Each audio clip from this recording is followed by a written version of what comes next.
Hi, welcome to Healing with Diane. Let me ask you something. Have you noticed how you try to stay calm? You choose your words carefully. You lower your voice. You tell yourself, if I just explain this better, it will finally make sense. And yet, nothing ever gets resolved.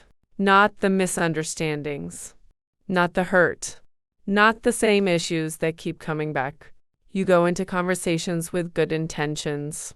You're not trying to fight. You're not trying to win. You just want clarity. You just want peace. So you say things like, let's talk about it.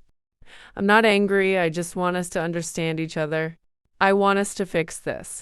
But somehow every time the conversation shifts, suddenly you're no longer talking about what happened. You're defending how you said it. Your tone, your timing, your emotions. The real issue disappears. And you walk away feeling tired, confused, and strangely guilty. Here's the truth. Nothing ever gets resolved because resolution was never the goal. Control was. When someone benefits from confusion, they don't argue to fix things. They argue to redirect, quietly, just enough to keep you explaining yourself, just enough to keep you doubting yourself, just enough to keep you stuck. That's why staying calm doesn't change anything. You stayed calm, you stayed respectful, you stayed patient, and still, nothing changed because you were trying to resolve something with someone who never intended to meet you halfway. Over time, something shifts inside you.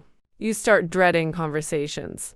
You hesitate before speaking. You tell yourself it's not even worth bringing things up anymore. Not because you don't care, but because your nervous system is exhausted. If you're listening to this and thinking, I tried everything and nothing worked, hear this clearly. You are not failing at communication. You're communicating with someone who never wanted resolution. So healing begins when you stop asking, why can't we resolve this? And start asking, what does this pattern tell me? Because when nothing ever gets resolved, that's not confusion. That's information. And clarity begins the moment you stop blaming yourself for a dynamic that was never fair. If this sounds like something you've lived through, you're not alone. Healing with Diane exists for people who are tired of doubting themselves, tired of carrying emotional weight quietly, and ready to heal with clarity and compassion. Follow Healing with Diane for healing clarity. You don't have to rush your healing. And you don't have to do it alone.